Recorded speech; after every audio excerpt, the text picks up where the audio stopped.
안녕하세요. 강기업교 이조입니다. 이번 시간은 141페이지의 도시재정비법을 함께 보도록 하겠습니다. 이쪽 우리 시험에 객관식 문제가 하나 출제되게 됩니다. 1번입니다. 용어 정의에 관한 설명으로 옳지 않은 찾도록 되어 있습니다. 1번 재정비촉진지구. 재정비촉진 사업을 시행할 수 있는 공간을 재정비촉진지구라 표현합니다. 1번 맞습니다. 2번입니다. 재정비촉진계획. 재정비촉진지구가 지정되게 되면 그에 대한 개발 계획으로서 재정비촉진계획을 시, 군, 구청장 등이 수립하고 시도의사에게 결정을 신청하게 되면 시도지사와 대도시장이 재정비촉진계획을 결정함으로써 뉴타운 사업이라 불리는 재정비촉진사업이 이루어지게 됩니다. 그래서 재정비촉진계획은 개발계획의 성격을 가지는 것으로 기억해 놓습니다. 3번 우선사업구역입니다. 재정비촉진구역 중에 재정비촉진사업의 활성화, 소형주택의 공급 확대, 주민 이주 대책 지원 등을 위해 다른 구역에 우선하여 개발하는 구역으로 재정비촉진계획으로 결정되는 구역을 말한다. 여기 우선사업구역은 재정비촉진지구가 지정되게 되면 여러 세대의 주택이 처가됩니다. 그 주택 소유자와 세입자가 잠시 거주할 수 있는 이주 대책용 주택으로 소형주택을 건설 공급하기 위해 가장 먼저 개발하는 곳을 우선 사업구역이라 표현합니다. 3번 설명 맞습니다. 4번입니다. 존치지역이란 재정비촉진지구 안에 재정비촉진사업의 필요성이 적어 재정비촉진계획에 따라 존치하는 지역을 말한다. 존치지역은 개발하지 않고 현상제 그대로 놔두는 것을 말합니다.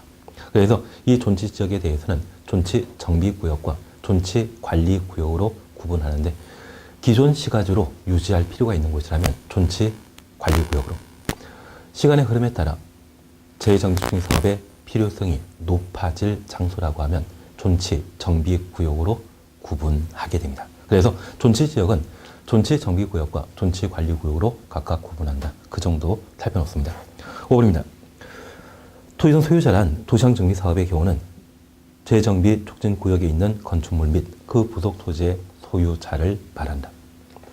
건축물과 부속 토지의 소유자가 토지 등의 소유자가 되는 것은 주택 재건축 사업만 유일합니다.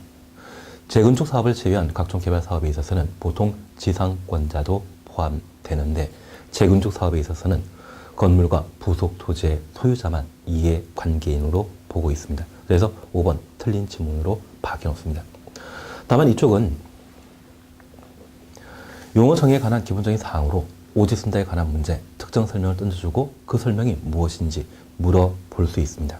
그래서 우선 사업구역에 관한 사항, 과거에 시험 문제 출제했고요. 존치지역 한번 확인해 놓습니다. 2번입니다. 도시 재정비촉진을 위한 특별법령상 재정비촉진구역 중에 재정비촉진사업의 활성화, 소형주택의 공급 확대, 주민 이주 대책 지원 등을 위하여 다른 구역에 우선하여 개발하는 구역으로 재정비촉진계획으로 결정되는 구역 명칭, 우선 사업구역입니다. 답을 3번에 해주시면 되죠. 4번입니다. 재정비촉진지구 등에 관한 설명을 옳지 않은 찾도록 되어 있습니다. 1번 재정비촉진사업에는 재정비촉진지구에 시행되는 국토의 계획 및 이용에 관한 법률에 따른 도시, 군, 계획시설 사업도 포함한다. 그래서 이런 재정비촉진 사업의 종류에 관한 문제입니다. 도정법에 의한 각종 정비사업과 도시개발법에 따른 도시개발사업, 그리고 국토의 계획 및 이용에 관한 법률에 따른 도시, 군, 계획시설 사업, 그 밖에 시장정비사업을 재정비촉진 사업으로 정해놓고 있습니다. 2번 재정비촉진지구의 유형은 주거지형과 중심지형, 뉴타운형으로 구분한다. 뉴타운형은 없고 고밀 복합형으로 구분하고 있습니다. 그래서 3번은 답을 2번을 해놓습니다. 3번입니다.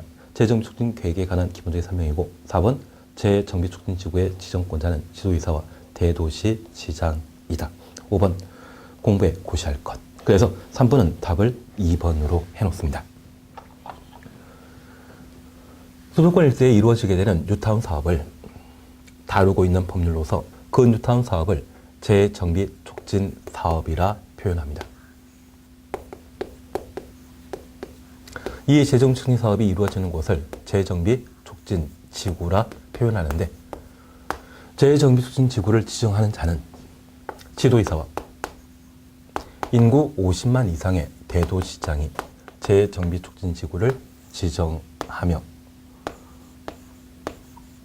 재정비 촉진 지구 등은 세 가지 정도로 현재 구분하고 있습니다. 주거지역과 중심지역,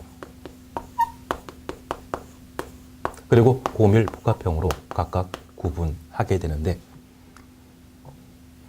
주거지역 재정비촉진지구를 지정하고자 한다면 그 단위 면적은 원칙적으로 50만 제곱미터 이상, 중심지역은 20만, 그리고 고밀복합형은 10만 제곱미터 이상일 때 재정비촉진지구로 지정할 수 있고, 특별히 이 면적 요건에 대해 주거지역과 중심지역의 경우는 이를 완화할 수 있습니다. 그래서 지방이거나 주거 환경 등이 열악하다고 하면 2분의 1, 4분의 1까지 완화할 수 있습니다. 다만 고밀복합형 재정비촉진지구의 면적 요건에 대해서는 완화되는 바 없습니다. 만약 고밀복합형 재정비촉진지구를 주거 환경이 열악할 때, 환경 열악 시에 그 면적을 2분의 1까지, 4분의 1까지 완화한다. 이 말 나오면 무조건 드립니다. 고밀복합형은 수도권이건 지방이건 관계없이 그 단위 면적이 10만 제곱미터 이상일 때 재정비촉진지구로 지정될 수 있습니다. 이러한 재정비촉진지구의 지정 절차에 있어서는 기본적으로 도시계획위원회 심의 거쳐 지정하게 되고, 그 지정 효과와 관련되어 지구 지정 이후에는 해당 지역의 건축물 건축 등의 각종 행위를, 개발 행위를 제한하게 됩니다. 그리고 두 번째, 재정비촉진지구가 지정되게 되면 지정 고시한 날부터 2년 이내 재정비촉진 계획을 결정하여야 하고, 결정되지 않는다면 2년 되는 다음 날 지정 효력이 상실되게 됩니다. 그래서 지구 지정 이후에는 2년 이내 재정비촉진 계획을 수립하고 결정해야 되며, 결정되지 않는다고 하면 지구 지정 효력이 상실된다는 것 확인해 놓습니다. 이러한 개발 계획은 지도이사, 대도시장이 결정 고시하게 됩니다. 그래서 3번과 관련되어서는 그러한 내용들을 한번 고려해서 답을 2번으로 해놓습니다. 주거지역, 중심지역, 고밀복합형으로 구분한다. 4번입니다. 재정비촉진지구 지정할 수 있는 경우로 규정하고 있는 것 찾도록 되어 있습니다. 1번, 투기과열지구에 조성되는 공공택지 중에 주택에 대한 투기가 성행할 우려가 있거나 공공택지의 주택 공급의 공공성을 강화하기 위해 필요한 경우. 여기 1번은 주택공용개발지구라고 하는 최근 폐지된 제도의 취지입니다. 그래서 이런 재정비촉진지구의 지정 요건과 전혀 관계없습니다. 답을 1번으로. 2번 상업지역과 공업지역, 이 말 나오게 되면 중심지역 재정비촉진지구의 지정 요건이고, 3번 주요 역세권, 간선도로 교차지, 고밀복합형 재정비촉진지구의 지정 요건에 해당되게 됩니다. 4번 노후불량주택, 이쪽은 각종 정비사업과 관련된 주거지역 재정비촉진지구의 지정 요건이고, 5번 국가 지방타탄체 계획에 따라 이전되는 대규모 시설의 기존 부지를 포함한 지역으로서 도시기능의 재정비, 각종 정비사업과 관련된 내용이 됩니다. 그래서 4번은 답을 1번으로 해놓습니다. 5번입니다. 재정비촉진지구에 관한 설명으로 옳은 것 찾도록 되어 있습니다. 1번 국토교통부 장관은 관계 행정기관장과 협의한 후 도시계획위원회 심의 거쳐 재정비촉진지구를 지정한다. 지구 지정권자는 시도의사, 대도시장이라는 것 기억하시고 장관은 지정권자가 못 됩니다. 1번 틀립니다. 2번입니다. 고밀복합형 재정비촉진지구의 역세권은 지하철 역사 중심지역으로부터 반경 1km 이내 지역을 말한다. 역세권은 지하철 역사 중심지역으로부터 반경 500m 이내 지역을 역세권이라 표현하고 있습니다. 그리고 3번입니다. 재정비촉진지구 지정 고시한 날부터 3년 되는 날까지 재정비촉진 계획이 결정되지 않다면 3년 되는 다음 날 효력 상실한다. 2년입니다. 그리고 시도의사, 대도시장은 정당한 사유가 있다고 인정되면 1년 범위 내 기간 연장할 수 있는데 3. 지구 지정고시로부터 2년 이내 계획 결정돼야 되죠. 그래서 3번 드립니다. 4번입니다. 재정비촉진계획이 결정 고시된 날부터 재정비촉진지구 안에서는 계획 내용에 적합하지 아니한 건축물, 공장을 설치할 수 없다. 재정비촉진계획이 결정되게 된다면 이는 개발계획에 해당되는 것으로 그 개발계획에 적합한 건축물 등은 만들 수 있지만 부적합한 건축물, 공작물은 건축할 수 없습니다. 그래서 4번 옳은 지문입니다. 5번입니다. 재정비촉진지구가 지정고시된 때 해당 재정비촉진지구를 국토교통부 장관은 토지 거래 계약에 관한 허가구역으로 지정하여야 한다. 재정비촉진지구가 지정되게 되면 토지 거래 허가구역으로 지정된 것으로 보고 있습니다. 의제사항이지 따로 별도 지정할 필요 없습니다. 그래서 5번은 답을 4번으로 해놓습니다. 그러면 우리가 잠깐 구분해 줄 것이 있습니다. 시도지사, 대도시장이 재정비촉진지구 지정하고 2년 이내 시도지사와 대도시장이 재정비촉진계획을 결정하게 되면 재정비촉진계획과 관련되어 주요 사안으로 재정비촉진지구의 단위 면적이 주거지역은 50만, 중심지역은 20만 제곱미터 이상이라면 아주 넓습니다. 이러한 곳을 세분하여 재정비촉진구역으로 세분하게 되는데 지구 안에 재정비촉진구역이 존재하는 겁니다. 이러한 구역과 관련되어 특별히 존치지역과 관련된 사항으로 존치정비구역과 존치관리구역으로 구분하게 되는데 개발하지 않고 기존 시가지로 남겨놓는 것 존치관리구역이며 시간의 경과에 따라 개발 필요성이 발생하는 곳 존치정비구역이 됩니다. 그래서 재정비촉진지구를 세분하여 재정비촉진구역으로 세분할 수 있는데 이곳에 존치지역과 관련된 사항 존치정비구역과 존치관리구역으로 구분한다. 개발 여지가 있는 곳이면 존치정비구역, 개발 여지가 아예 없는 곳이라면 존치관리구역, 그리고 이주 대책용 주택을 건설하여 재정비촉진 사업의 원활한 시행을 도모하기 위한 우선 사업 구역도 재정비촉진계획의 하나의 내용이 됩니다. 이러한 계획이 확정되게 되면 그 계획에 따라 재정비 촉진 사업이 이루어지는데 그 사업 형태가 4가지였습니다. 도정법에 의한 각종 정비사업, 도시개발사업, 시장정비사업, 도시, 군, 계획, 시설 사업 4가지였습니다. 이러한 사업을 시행하게 되었을 때 그 사업 시행자는 원칙적으로 관계 법령이 정하는 자가 사업 시행을 담당하게 되는데 도정법과 관련되어 우리는 재개발, 재건축 사업, 조합이 사업 시행하는 것으로 기억하고 있습니다. 그런데 이 사업 시행자를 예외적으로 관계 법령이 정하는 자가 아닌 다른 자로 변경하는 경우가 있습니다. 그래서 우리가 다른 건 필요 없습니다. 각종 정비 사업과 관련되어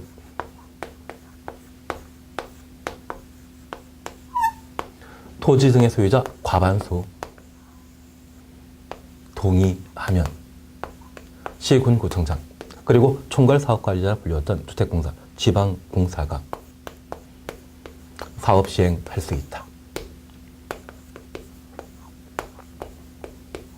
그리고 우선사업구역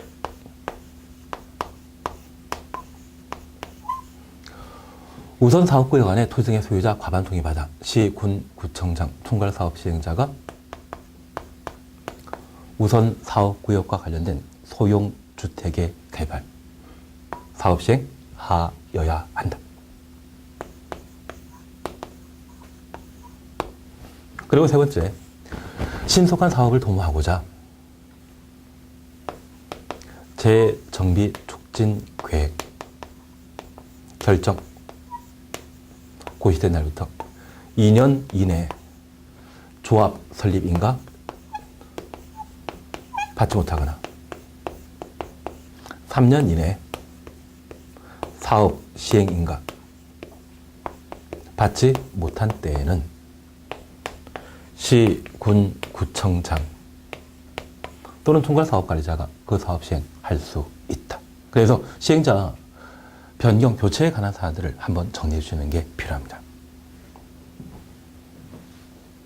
그래서 저게 어느 정도 정리될 수 있다고 하면 관련된 문제를 좀 수월하게 풀어가지 않을까 싶습니다. 그러면 6번 사업 시행자에 관한 설명으로 빈칸에 알맞은 숫자 옳은 거 찾도록 되어 있습니다.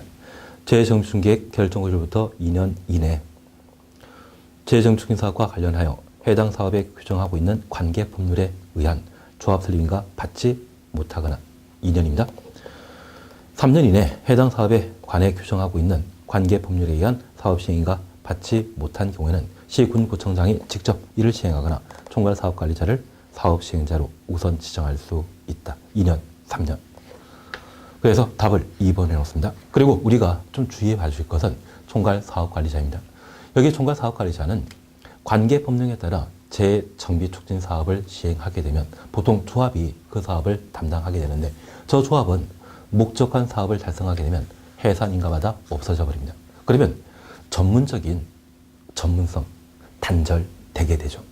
저 조합은 목적한 사업을 달성하게 만들고 목적을 달성하게 되면 해산해 버립니다. 전문성이 계속 숨겨지지 않습니다. 그러면 그 전문성을 보완하기 위해 총괄 사업관리자로 주택공사, 지방공사가 필요로 합니다.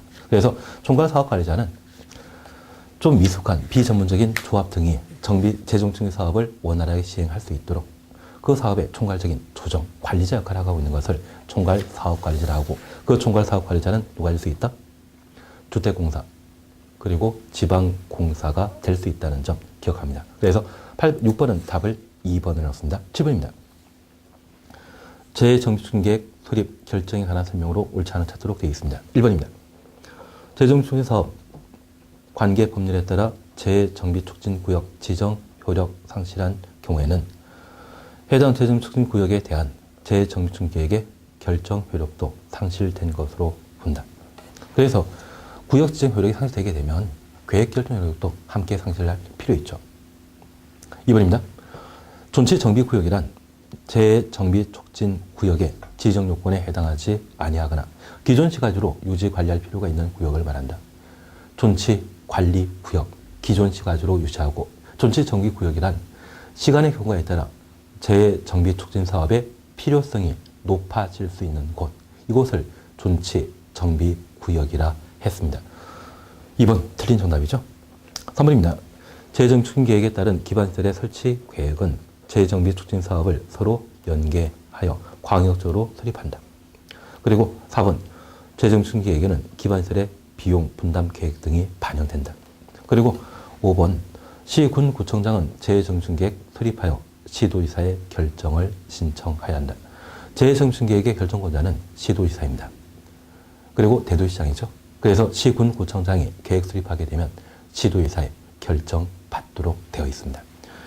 따라서 7번은 답을 2번에 해놓으시는데 존치정비구역과 존치관리구역을 구분하시고 비개발 개념이라는 게 있다고 하면 관리란 말이죠. 그래서 존치관리구역은 기존 시가지로 유지하는 것. 존치정비구역은 시간의 경과에 따라 개발 여지가 높아지는 것. 그래서 존치정비구역과 존치관리구역 그렇게 구분했습니다. 7번은 답을 2번으로 8번입니다. 도적부에 관한 설명으로 옳은 것 찾도록 되어 있습니다. 1번입니다. 우선 사업구역의 재정축진 사업은 관계 법령에 불구하고 토지 등의 소유자 3분의 1 이상의 동의받아 시군구청장이 직접 시행하여야 한다. 1번 틀립니다. 앞서 사업 시행자와 관련되어 관계 법령에 정한 자가 그 사업을 시행하도록 되어 있는데 특별히 도정법에 의한 정비 사업에 있어서는 토지 등의 소유자 과반 동의받아 시군구청장 또는 총괄사업관리자인 주택공사, 지방공사가 그 사업 시행할 수 있습니다. 우선 사업구역은 철거되는 주택 소유자 등을 위해 미리 소형 주택을 건설하여 이주 대책용 주택으로 활용하는 사업을 말하는데 가장 먼저 이루어져야 되죠. 그래서 토지 등의 소유자 과반 동의받아 시군구청장, 총괄사업관리자가 사업 시행하여야 한다. 강행 규정이라는 것 기억해 놨습니다. 그리고 앞서 문제 풀면서 2년, 3년 확인되셨죠. 그래서 9번에 1번 우선 사업구역은 토지 등의 소유자 과반 동의받아 시군구청장이 직접 시행하거나 총괄사업관리자를 사업시행자로 지정하여 사업 시행하여야 한다. 강행 규정이라는 것 확인하시고 3분의 1이 아니라 과반수이죠. 2번입니다. 재정비축진 구역이 10곳 이상인 경우 사업협의회는 20명 이내 위원으로 구성한다. 사업협의회는 원칙으로 20명 이내 구성되도록 되어 있고 구역이 10곳 이상이라고 하면 30명 이내 위원으로 구성되게 됩니다. 그래서 이번은 사업협의회 구성에 관한 사항으로 한번 확인해 오시는데 원칙적인 구성원이 20명, 재정비촉진 구역이 10곳 이상이라면 30명 이내 위원으로 사업협의회를 구성하게 됩니다. 3번입니다. 주택공사가 사업시행자로 지정된 경우 시공자는 주민대표회의가 선정한다. 시공자 선정은 시행자가 선정하도록 되어 있습니다. 주민대표회의에서는 사업시공자 추천할 수 있을 부분 최종 결정은 시행자가 결정하는 것이죠. 그래서 3번 틀린 질문입니다. 4번입니다. 재정축계획 수립권자는 재정비축계획 수립 단계에서 주택공사, 지방공사를 총괄사업관리자로 지정할 수 있다. 그래서 총괄사업관리자, 사업시행자가 비전문가라고 하면, 사업시행자가 비전문가라고 하면 어느 전문성을 보완하기 위해 재정비촉진 사업이 효율적으로 추진될 수 있도록 여러 가지 조정, 지원 등이 필요하죠. 그러한 업무를 담당하는 것이 총괄사업관리자인 주택공사, 지방공사입니다. 4번 맞는 질문입니다. 5번입니다. 주민대표회의가 시공자 선정할 경우 주민대표회의에서는 직접 시공자 선정하는 거 없습니다. 그래서 5번 틀립니다. 그리고 저 시공자 선정 시에 경쟁 입찰 방법으로 시공자 선정하게 되지만 1회 이상, 2회 이상 공고했지만 유찰된다고 하면 예외적으로 수의 계약도 가능합니다. 다만 우리가 기억하실 것은 시공자 선정은 누가 한다? 시행자가 시공자 선정하게 되죠. 그래서 5번 틀린 질문입니다. 8번은 답을 4번으로 해놓습니다. 9번입니다. 도축법에 관한 사항으로 옳지 않은 찾도록 되어 있습니다. 1번 시도의사, 특별시장, 광역시장, 도지시장은 재정비촉진지구에 지정받은 경우 관계 행정기관장과 협의하여 지방도시계획위원회 심의를 거쳐 재정비촉진지구 지정한다. 지구 지정권자 시도의사와 대도시장입니다. 1번 맞는 질문입니다. 2번입니다. 총괄사업관리자는 지방자산장을 대행하여 도로 등의 기반설의 설치 업무를 수행한다. 3번입니다. 재정축진계획에 따라 설치되는 기반설의 설치 비용은 도시 재정축진을 위한 특별법에 특별한 규정이 있는 것을 제외하고 사업 시행자 부담하는 것을 원칙으로 한다. 그래서 기반설의 설치 비용에 대해서는 그 시행자가 비용 부담하는 것이 원칙입니다. 4번입니다. 재정축계획의 수립권자는 사업협의회 위원 3분의 1 요청한 때 사업협의회 개최해야 한다.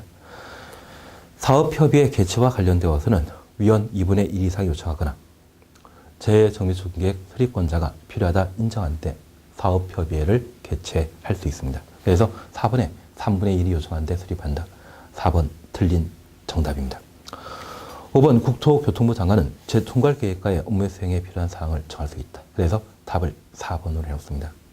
그래서 18회 때 사업협의회 개최와 관련된 사항으로 사실 좀 지엽적인 문제여서 우리가 안 봤던 이야기입니다. 잘 보는 이야기는 아닙니다. 다만 우리가 구분해 주실 것은 사업협의회에 관한 문제는 더 이상 접어놓고 재정비촉진지구 안에 도로 등의 각종 기반설의 설치, 사업 시행자가 비용 부담해서 설치한다는 점 확인해 놓습니다.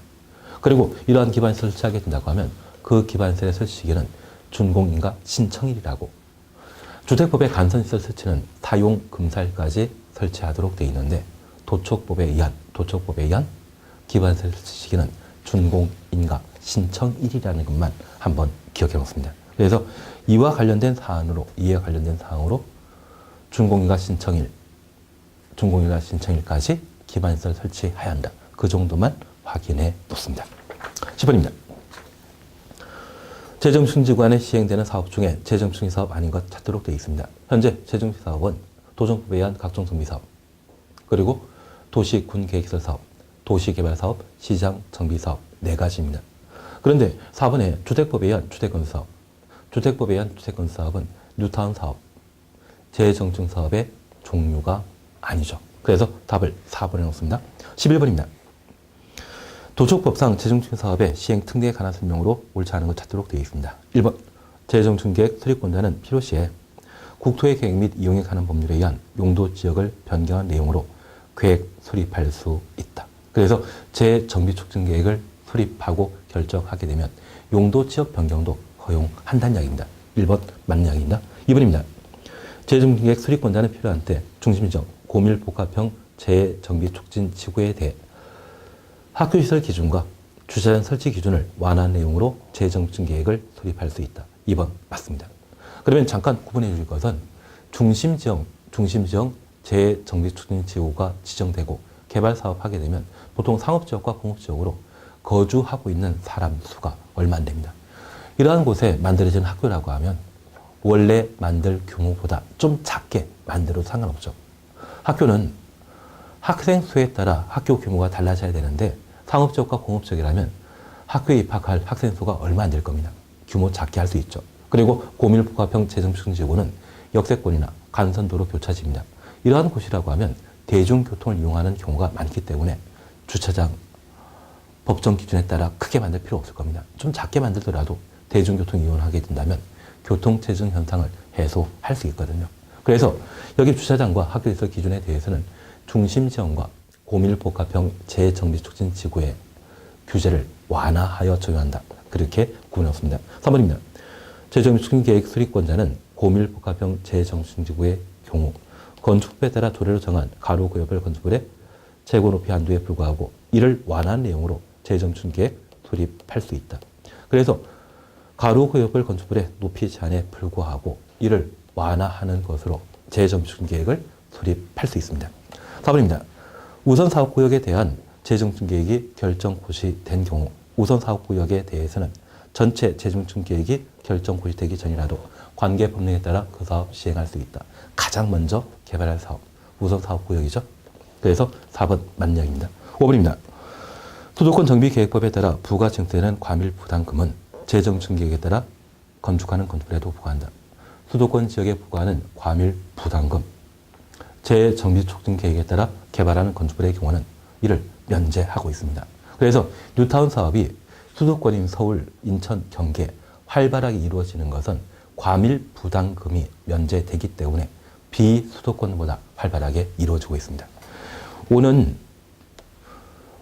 뉴타운 사업과 관련된 하나의 특징이 되기 때문에 한번 기억해 주실 필요가 있을 겁니다. 그래서 11번 답을 5번에 놓습니다. 12번입니다. 기반시설 설치에 관한 설명으로 옳지 않은 찾도록 되어 있습니다. 1번입니다.